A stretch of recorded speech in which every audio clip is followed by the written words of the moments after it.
শুনছিলাম যে জুলাই ঘোষণাপত্র একটাই নাকি হবে, সেটা আপনারা দিবেন প্রথমে, তা সেখান থেকে শুনলাম সরকার দেবে, সরকার 30 কার্য দিবসের মধ্যে দেবে, পারছে না, তারপরে আচ্ছা জুলাই হবে জুলাই ঘোষণাপত্র। এখন নাহিদ ইসলামকে শুনলাম যে সরকার পাচ্ছে না, আপনারাই দেবেন 3রা আগস্ট জুলাই ঘোষণাপত্র।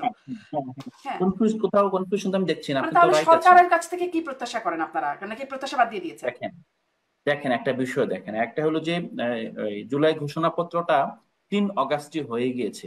কি হয়ে গিয়েছে? আমরা যখন এক দফার দাবি উঠিয়েছিলাম আপনার লক্ষ লক্ষ জনতার মধ্য দিয়ে, হুম। তখন আপনার একটা ঘোষণাপত্র হয়েছে, কি এটা ডিটেলড হয় নাই। এখন যেটা হবে এটা হবে যেমন আপনি 26শে মার্চে যে স্বাধীনতার ঘোষণাপত্র হয়ে গিয়েছে বলেন, কিন্তু আপনি তো 10 এপ্রিলে ঘোষণাপত্র দিয়েছেন। 10 এপ্রিলে ঘোষণাপত্রের প্রেক্ষিতে 17 এপ্রিল সরকার শপথ নিয়েছে। এখন 10 এপ্রিলে তো কিসের ভিত্তিতে ঘোষণাপত্র হলো? ঘোষণা 26শে আগস্টের মাধ্যমে তো আপনার মুক্তিযুদ্ধ শুরু হয়ে গিয়েছে। আমাদেরই একটা হলো যে এখানে 3 অগাস্টের মাধ্যমে তো বাংলাদেশে এক দফার ভিত্তিতে তৎকালীন সরকারের বিরুদ্ধে ছাত্র জনতা রাস্তা নেমে পড়েছে, এবং তখনকার 3 অগাস্টের ঘোষণার পর থেকে সরকারের বিরুদ্ধে দাঁড়ানো ছিল ছাত্র জনতার এবং বিপ্লবী শক্তির জন্য ফরজ।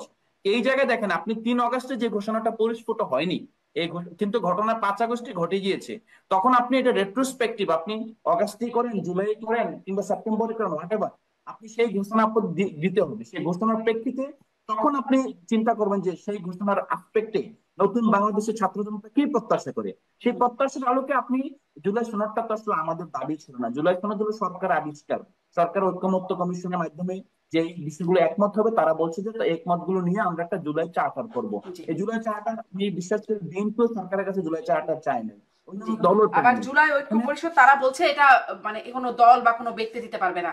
জুলাই ঘোষণাপত্র, জুলাই একটা চার্টার, বিষয় আমি হেলেন শারমিন জলিল আপা, খানের কাছ থেকেও একটু দেখেন মন্তব্য শুনতে চাই। এর আসলে লাস্ট একটা ভবিষ্যৎ কি? পয়েন্ট। এই বিষয়টা কি দেখেন, এখন কোথায় গিয়ে না না, দাঁড়াচ্ছে আমি আসলে জুলাই? একটা একটা ছোট্ট বিষয় আমি একটু সময় নিয়ে হেলেন আপনাকে বলে দিয়েছেন, 30 সেকেন্ড। হুম। সেটা হলো যে আপনি একটা বিষয় ক্লিয়ার থাকেন যে নাহিদ ইসলাম বলেছেন সরকার যদি প্রতিশ্রুত সময়ের মধ্যে ঘোষণাপত্র না দেয়, তখন 3 অগাস্ট ছাত্র জনতাকে সাথে নিয়ে ফেসিবাদ বিরোধী জোটকে সাথে নিয়ে আমরাই জুলাই ঘোষণাপত্র দিব। আপনি কন্ডিশনাল যে আগের পয়েন্টগুলো সেগুলো নেন, সরকার যদি না দেয় তখন আমরা দিব। আমরা এখনো ওয়েট করে আসছি, সরকার 30 দিন সময় নিয়েছে, এই 30 দিনের মধ্যে ঘোষণাপত্র দিবে।